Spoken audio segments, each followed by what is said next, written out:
Hi, and now welcome to the Sociology, Social Class, and Social Inequity. And when we look at Canada, it's known as a country with one of the best standards of living in the world. In terms of advanced economy, universal health care, and publicly funded education, among a lot of other things that put us in this position. And this is all true. However, Canada is also a land full of, or a land of social inequality, with a range from very poor to extremely well-off citizens. Like culture and social structure, social inequity reflects an overall quality of life and is an important role in shaping who we are and who we become. Now, being born in a very rich family, your experience and what you learn about where you live, what is possible for you, would be very different than the challenges that would face if you were born in a low-income family. You would likely face food insecurity, questions about accessing winter-suitable clothing, and probably couldn't participate in local community sports. All of which would no doubt give a very different view of what is possible for you now and for your future. Social inequality refers to the unequal distribution of resources, including wealth, privilege, and power, that can affect your personal outcomes in such things as education, occupation, and in health. So in this part one, we're going to explore the introduction to the topic of stratification, inequity in Canada, and the classification of social class. Social stratification is the hierarchical arrangement of large social groups based on their control over basic resources. Now, sociology distinguishes between the open and closed systems. Open systems have flexibility boundaries of hierarchy that can be affected by one's own achieved status. Now, the closed system, the boundaries are more rigid and one's positions are set by ascribed status. Now, those two, achieved and ascribed status, you can check back in your previous chapters on culture to look at what that would mean if you're forgetting. Now, as an example of an extreme stratification system, we can look at slavery. Now, this is an extreme form of stratification in which some people are owned by others. This is more likely found in a closed system where people are designated as slaves and are treated as property and have little or no control over their lives. And because this is ascribed, this is something that goes from generation to generation. Now, one of the most significant ways to affect one's ability to move through in an open system is what's known as life chances. Now, life chances refer to the extent in which individuals have access to important societal resources. Now, these resources include food, and not just any food, but healthy nutritional food, clothing, shelter, education, and health care. Now, the more affluent have a better life chances because they have access to all of these things, and not just the minimum requirement, but have a higher degree of access to these resources. Now, life chances are not only a Canadian issue, they're an international issue. In every country, life chances can positively affect individuals, families, and community outcomes. In Sociology 2, which is in the winter semester, we look a little more closely at the international view on sociology, and we'll look at these issues. So now let's begin with looking at the systems of stratification. Now, there's different ways that you can look at how stratification occurs. And when we're looking at the systems, we can start with looking at social mobility. And this is the movement of individuals or groups from one level in a stratification system to another, or more likely it's going to be found in an open system where you have these flexibilities. Now, there's more than one type of social mobility. There's intergenerational mobility, and this is where the social movement experienced by family members from one generation to the next. Thus, it's known as intergenerational mobility. Your parents had one level of achievement, and you've achieved another level. That's intergenerational. Now, the second type is also, it's related, but it's called intragenerational mobility. And this is the social movement of an individual within their own lifetime. So that would be an example of where I was raised and what my family had achieved, I had gained. But within my own lifetime, I moved from here to here. Not just from my parents to me, but from me to me in my own lifetime. That's intragenerational mobility. So if we're going to continue with systems of stratification, what we can move toward is looking at the different views. We're going to check out two broad strokes on stratification systems. One is known as the caste system. And this is a system of social inequity in which people's status is permanently determined at birth and on their parents' ascribed characteristics. Now, this doesn't occur everywhere in the world, but closed systems of social stratification, they exist in places. Well, one exists in India, where it's based on occupation, and in South Africa, where it's based on racial classification. It's not a common system of stratification, but it still exists in today's world. One that is more common, and certainly exists in North America and Europe, is what's known as the class system. And this is a type of stratification that's based on ownership and control of resources and on the type of work people do. Now, more open than the caste system, clearly, because the boundaries between classes are less distinct, and the boundaries in caste systems. So the boundaries in a caste system are very clear and very black and white, and you don't move from one to the other. Where in the class system, there's flexibility. You can go up and you can go down, as we'll see. So when we talk about the flexibility, we have what's known as horizontal mobility. And this occurs when people experience a gain or a loss in position and or income that does not produce a change in their place in the class structure. So you stay at the same level, but you've gained or you've lost something within that same level. That's horizontal mobility.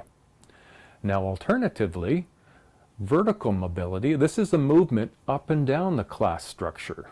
You can move up through the things that you gain in your own life, or you can move down based on the things you lose in your own life. So now let's look at some of the terms that we would find in this social class and stratification. Now I'm going to touch base, because I did in my intro. I'll introduce some of the concepts. Now, income. Income is the economic gain derived from wages, salaries, income transfers like government aid, and ownership of property. So there's a distinction we're going to make between income and wealth. So income would be the dollars and cents, the things you can have immediate transfer into resources, money. That's income. Now, wealth, on the other hand, this includes property, such as buildings, land, farms, houses, factories, cars, as well as other assets such as money in the bank accounts, corporate stocks, bonds, insurance policies. So you can start to see that income is one level, but a bigger level is that of wealth, of all the things that you can translate into in terms of your worth. So now, income inequity and wealth inequity, is that the same thing? Are they different? Well, let's explore this just a bit. Economists enable us to understand how income and wealth is distributed in a society using income wealth quintiles. Now, each group is known as a quintile, contains 20% of the population. You could imagine it a bit like a ladder that has 5 rungs in it. Each gap in each rung is 20% of the population. And so economists essentially we'll look at divide the 100% of the entire population into these 20 quintiles. So in Canada, 20% of the Canadians in the highest income receive just over 40% of the income of all Canadians. And you can see by the chart behind me, or beside me, sorry, that you can see the distribution of wealth and income in Canada based on these quintiles. Now, if you go to Stats Canada and you want to look at the sort of distribution of wealth, they often will use quintiles as the guiding point.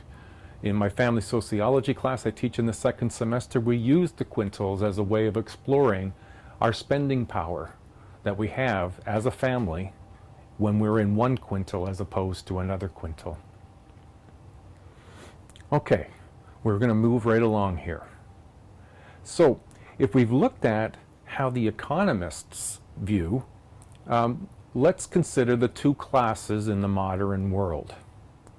Now, you've heard these terms before. We've explored them when we looked at the conflict theorists. The two classes in the modern world are the capitalist class. Now, by conflict standards, they were known as the bourgeois, and they consist of those who own the means of production. So they own the land, they have the access to capital, they're the people whose jobs we get hired for. Now the working class, or the proletariat, those are the people who must sell their labor to the owners in order to earn enough to survive. So those are the two classes. Those who own and gain their income from the things that they own, and those of us who sell what we have as skill sets to those who own, and we earn our living from what they give to us. Now there's some other terms we should probably explore, and these came out of some of the early work that was done in sociology looking at class and looking at stratification. Alienation. This is the feeling of powerlessness and estrangement from other people and from oneself. Now, part of what conflict theorists argued was that part of what works against the working class is that people just get, slugging away at making a living, and they sort of get separated from other people, creating this sense of powerlessness that you can't change your circumstance, that where I am in this level of stratification is where I'll always be. Now, conflict theorists also argued that the way to achieve something different is what's known through class conflict. And this is the struggle between the capitalist class and the working class.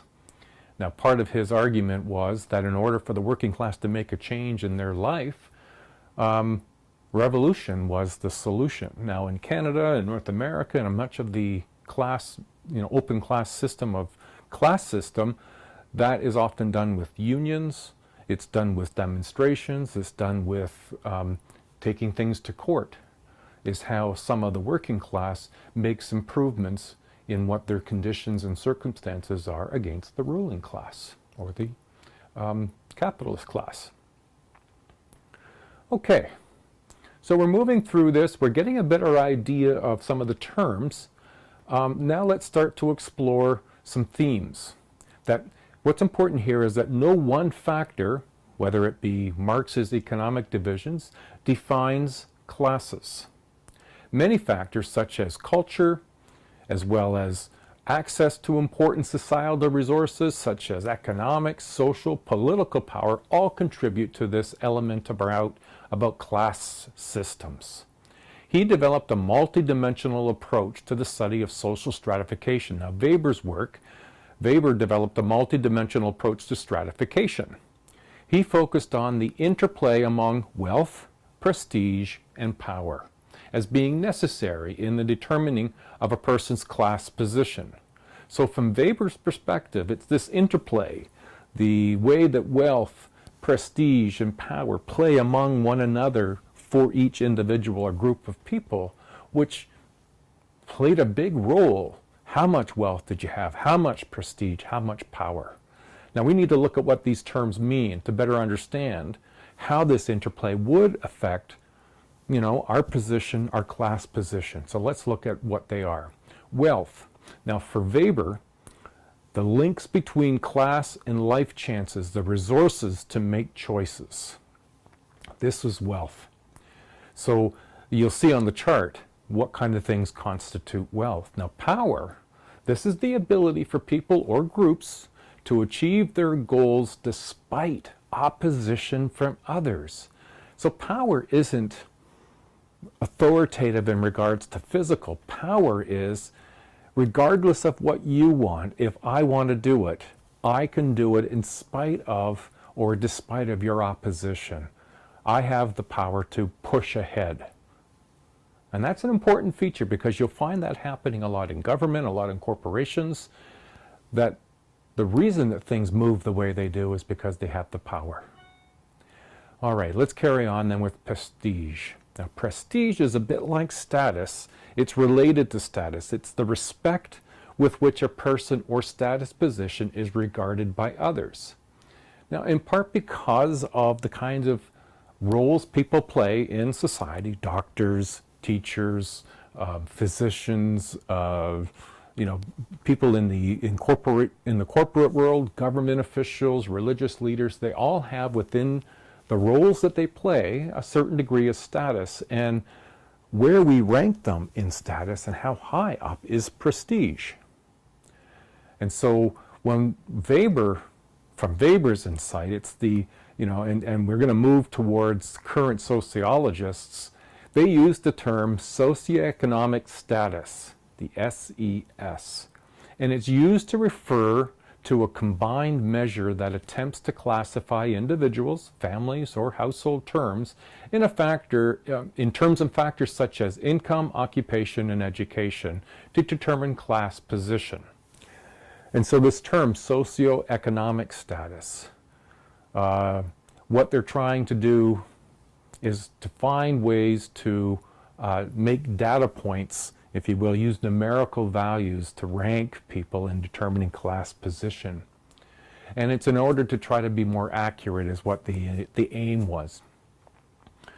And so socioeconomic status, you still see that term bantered about today. You'll find that if you go through Stats Canada to determine, ranking positions in terms of class. So that sort of wraps up where we're going to go for this week. Next week, we're going to explore the contemporary models of social class in Canada. Who are the poor in Canada? And the theoretical explanations as to why is there inequity. So that's for next week. All right, everybody, carry on the good work. One more week, and then we take a bit of a break. And then we're back the first week in January to do tests. So good luck.